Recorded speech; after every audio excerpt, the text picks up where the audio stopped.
इस वीडियो में हम आपको एक क्लिप दिखाने वाले हैं दोस्तों। जिस क्लिप को देखने के बाद आप ये कहने पर मजबूर हो जाएंगे कि यकीनन अगर इस मानसिकता वाले इस देश में लोग मिले तो हिंदू मुसलमान में कोई झगड़ा ही ना हो।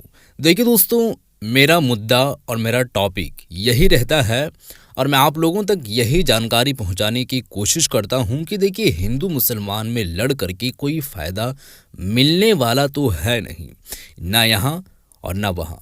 लेकिन बेफजूल के ऐसे ऐसे जो है वो कारनामे लोग करते हैं और ऐसे ऐसे कारनामे को लोग सरंजाम देते हैं।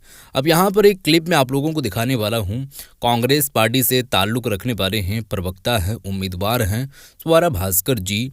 वो एक जनसभा में जाते हैं संबोधित करते हुए और उन नफरती चिंटुओं को ललकारते हुए कुछ बातें कहते हैं, जो बात आप लोगों को सुनना ज़रूरी है, क्योंकि यहाँ पर धर्मनिरपेक्ष को लेकर के बात अगर किया जाए ना किया जाए, वो अपने अपने अकॉर्डिंग लोग काम करते हैं, अपने अपने तरीके से काम करते हैं। लेकिन मेरा जो है वो मानसिकता और मेरा सोच यही रहता है कि किसी भी तरीके से एक जो है वो जानकारी लोगों तक पहुंचाई जाए, एक ऐसा जो है वो लोगों को सलाह दिया जाए जिससे लोगों के ज़िंदगी में कोई इम्पैक्ट पैदा करे और कोई जो है वो एक पॉजिटिविटी लाने की कोशिश करें, जिससे जो है वो समाज में भी अच्छाई हो और लोग जहाँ पर जाएं उनका नाम हो और वो अच्छे काम करें। देखिए दोस्तों, ज़्यादा हम बात नहीं करेंगे, वीडियो क्लिप हम आप लोगों को दिखाएंगे, लेकिन उससे पहले दोस्तों आप लोगों से एक छोटी सी गुजारिश करना चाहेंगे कि आप इस वीडियो को लाइक करके चैनल को सब्सक्राइब ज़रूर कर लीजिएगा। स्वरा भास्कर जी का मैं वीडियो आप लोगों को दिखाने वाला हूं, जिसको आप देख करके ये जानकारी हासिल कर लेंगे। अभी आप लोगों को मालूम होगा कि महाराष्ट्र और झारखंड के अंदर में विधानसभा का चुनाव था और ये विधानसभा के चुनाव के दौरान तमाम पार्टियां अपने अपने अकॉर्डिंग काम किए और अपने अपने जो है वो तरफ से लोगों को वो जानकारी देने की कोशिश किए और तमाम जो है वो योजनाएं लाने की कोशिश करे। अब धरातल में भी उतारने की कई सारी पार्टियां कोशिश किए हैं, कई सारी जो है वो पार्टियां नाकाम हुई हैं।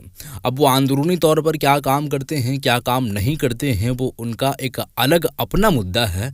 लेकिन ये जो है वो चुनाव का माहौल था देश के अंदर में, दो राज्य के अंदर में, और रिज़ल्ट जो है वो 23 तारीख को आना है।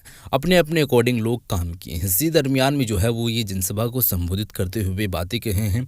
अब मैं चाहूँगा कि ये वीडियो सबसे पहले आप लोग देखें और ये वीडियो को देखने के बाद अपना राय ज़रूर दीजिएगा, ताकि लोगों को भी मालूम चले। आप लोगों के सामने ये वीडियो है, ये वीडियो पर आप नजर डालें। हुजूर पाक सल्लल्लाहु अलैहि वसल्लम के लिए इज्जत मन में होने के लिए आप किस जात में पैदा होते हो ये जरूरी नहीं होता है। जो मेरे पति के दीन और ईमान पे बार बार सवाल उठा रहे हैं, आज इस मंच से मैं उन लोगों को पूछना चाहती हूं कि आपका ईमान कहां था जब आपके दोस्त अनिल राठौड़ ने नितेश राणे की सभा यहां लगवाई थी, जहां पे खड़े होके वो आज के नबी को गालियां दे सकता था। मैंने सुना पूरी है वीडियो देखें आप कि तरह तरह के इल्जामात लगाए जा रहे हैं हम पर। मैं कबूल करने आई हूं वो इल्जामात। हाँ, सही है, ये सच है कि मैं एक हिंदू परिवार में पैदा हुई थी। सही है। हाँ, ये भी सच है कि मैंने एक मुसलमान लड़के से शादी करी है। एक और सच बताना चाहती हूँ कि हुजूर पाक सल्लल्लाहु अलैहि वसल्लम के लिए इज्जत मन में होने के लिए आप किस जात में पैदा होते हो ये जरूरी नहीं होता है।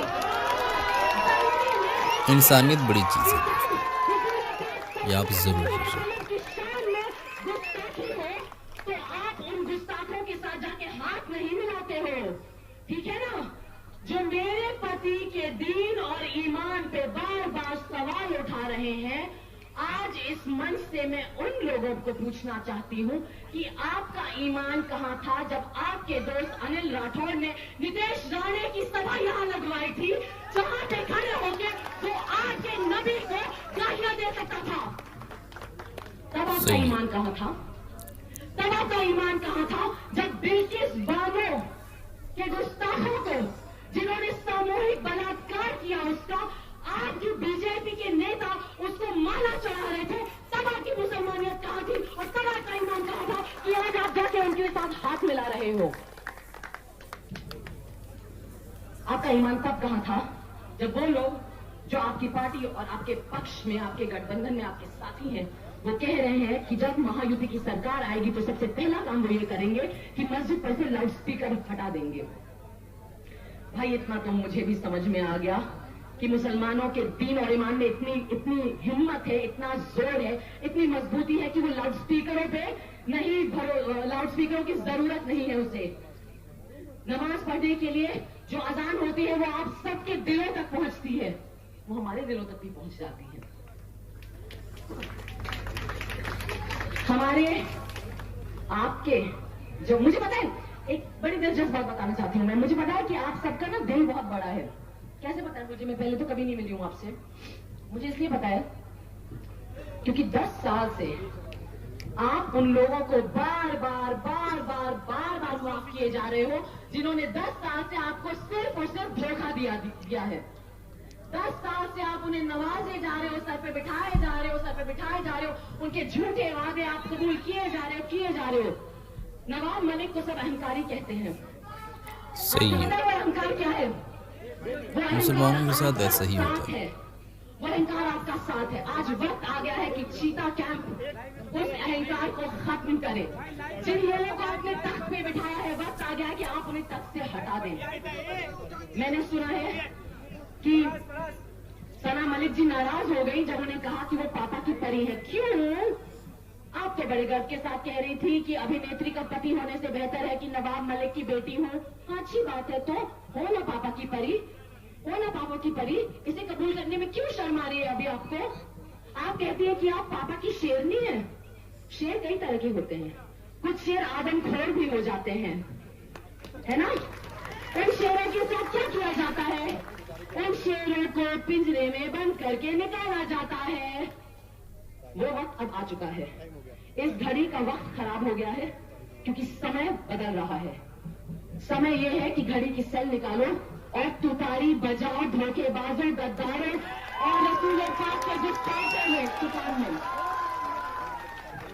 एक और बात करी थी, सना मलिक ने कहा था कि फहद कौन है, उसे कौन पहचानता है? मुझे तो सब जानते हैं। हाँ, आम आदमी को कोई नहीं पहचानता है, लेकिन चीता कैंप के लोग आम आदमी को पहचानते हैं क्योंकि चीता कैंप के लोगों ने फहद को अपना उम्मीदवार बनाया है। आज मैं आपसे अपील करने आई हूँ कि आप जिस आदमी को, जिस साधारण लड़के को आपने उम्मीदवार बनाया है, आप उसका भरोसा मत तोड़ना। 20 नवंबर को 2 नंबर। तो जी हाँ दोस्तों, वीडियो आप लोग देख चुके हैं। ये थी स्वरा भास्कर जी। अब मैं आपको बताना चाहूँगा कि धर्म का मुद्दा आप साइड में रखते हुए इंसानियत की बात की जाए। देखिए, अमूमन तौर पर देखा जाता है और आप भी देखते हैं दोस्तों, यहाँ पर अनेक प्रकार की इस देश के अंदर में पार्टियाँ हैं, चाहे बीजेपी की हो, कांग्रेस की हो, बसपा की हो, समाजवादी पार्टी की हो और ना जाने कितने ऐसे पार्टियाँ और भी है दोस्तों। निर्दलीय पार्टी तो अनगिनत है, जिसका कोई गिनती भी नहीं है, लेकिन वो अपने अकॉर्डिंग और काफ़ी जो है वो लिस्ट में जो है वो नाम लंबे हैं। तो देखिए, यहाँ पर हम और आप यही चीज़ में उलझे रहते हैं। चुनाव का वक्त आता है, घड़ी आती है, टाइम आती है, तो लोग ये सोचते हैं कि हम बीजेपी को देंगे, कांग्रेस को देंगे, और इसी बात पर लोगों के बीच में बहस हो जाती है और एक दूसरे के बीच में कई ऐसी जगहों पर लड़ाइयाँ भी हो जाती है।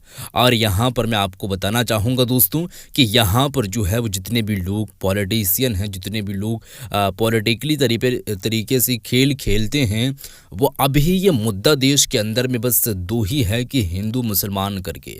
अब यहाँ पर हिंदू मुसलमान करवा करके लोगों के माइंड को जो है वो ब्रेन वॉश करने के साथ साथ में ऐसी चीज़ें भरी जाती है, मतलब कि आप समझ लीजिए कि ब्रेन वॉश कर दिया जाता है, जिससे यहाँ पर हिंदू और मुसलमान के बीच में नफ़रत भरी जाती है और नफ़रत भर जाती है। एक दूसरे को लोग देख भी नहीं पाते हैं।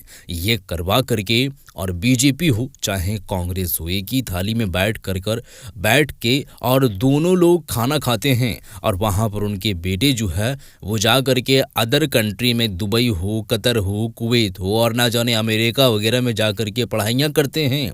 उन लोगों का ऐसा मुद्दा नहीं है, यानी कि वो ऐसा काम नहीं करते, इस चीज़ पर इन्वॉल्व नहीं होते हैं। इन्वॉल्व करवाया जाता है और अपने आप में वो लोग ठीक रहते हैं, अपने जो है वो बाल बच्चों को भी ठीक ठीक तरीके से पढ़ाया जाता है और फिर उसको पॉलिटिशियन और बड़े जो है वो और भी कई ऐसी चीज़ों को लेकर के उन लोगों को जो है वो बनाया जाता है। लेकिन यहाँ पर मैं कहना चाहूँगा कि वो लोग अपने अकॉर्डिंग ठीक रहते हैं और हम आपस में लड़ते हैं, झगड़ते हैं और हम आपस में जो है वो काम करके ही जो पैसा बनता है उससे ही हम लोग घर परिवार को चलाते हैं। ना ही हमें हमारी जो है वो आर्थिक व्यवस्था को कोई जो है वो मतलब देखा जाए तो इस तरीके से भी हेल्प नहीं होता है। हिंदू मुसलमान पर लोग रहते हैं और हेल्प नाम करके कोई चीज़ भी नहीं होती है, हेल्प भी नहीं होती है। तो आप इस चीज़ को समझें और इस वीडियो को शेयर करें। बस आप लोगों के सामने ये वीडियो थी, आप लोग देख चुके हैं। अब मिलते हैं फिर एक नई वीडियो के साथ, तब तक के लिए खुदा हाफिज़।